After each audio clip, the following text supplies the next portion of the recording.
Voice of Asia news agency سے میں ہوں نوشین محمود۔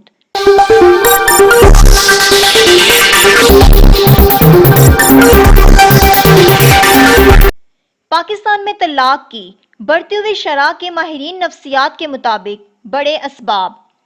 طلاق کی بڑھتی ہوئی شرح کے عوامل میں یہ مناظر اور یہ صورتحال یقیناً ہم سب کے لیے بہت جانی پہچانی ہے، کیونکہ برصغیر پاک و ہند کے رہنے والے خاندان اس طرح کی صورتحال سے اکثر گزرتے ہیں۔ اس سے آگے کی داستان ہر کہانی میں مختلف نشیب و فراز سے گزرتی مختلف رنگ اختیار کرتی جاتی ہے، یا پھر جلد ہی یہ داستان اپنے اختتام کو پہنچتی ہے اور وہ دلہن جسے بڑے ارمانوں سے بیاہ کر لایا گیا تھا، طلاق کا پروانہ اپنے ہاتھ میں لیے واپس ماں باپ کے گھر جا پہنچتی ہے۔ اس وقت پاکستان میں طلاق کی شرح میں افسوسناک حد تک اضافہ دیکھنے میں آ رہا ہے۔ صرف سٹی کورٹس میں ہزاروں طلاق کے کیسز دائر کیے گئے۔ ماضی کے مقابلے میں بڑھتی ہوئی طلاق کی شرح خطرناک حد تک پہنچ کر ایک سماجی مسئلہ بن چکی ہے، اور یہ مسئلہ ہمارے خاندانی نظام کی جڑوں کو کھوکھلا کر رہا ہے۔ کسی بھی معاشرے کا خاندانی نظام ہی اس کی بنیادی اکائی ہوا کرتا ہے۔ خاندانی نظام کی مضبوطی ہی معاشرے کی کامیابی کی ضامن ہے۔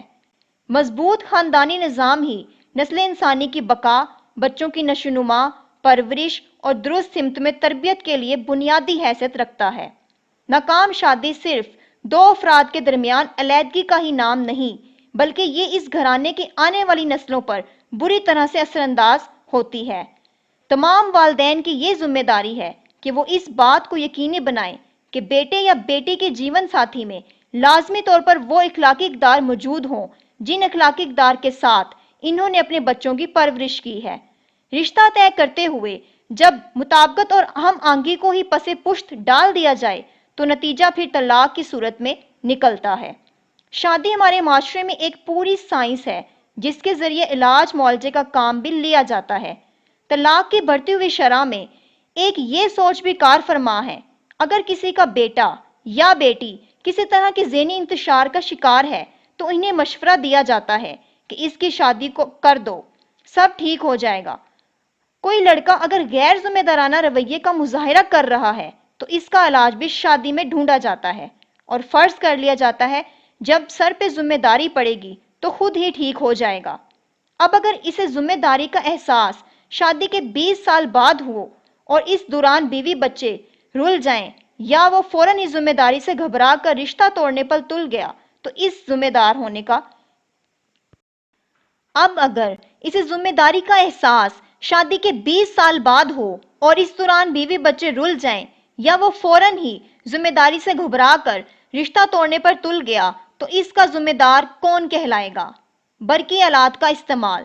طلاق ایک سماجی مسئلہ اس لیے نہیں بنتا جا رہا کہ بے حیائی، مالی تنگی یا عدم برداشت میں اضافہ ہو رہا ہے۔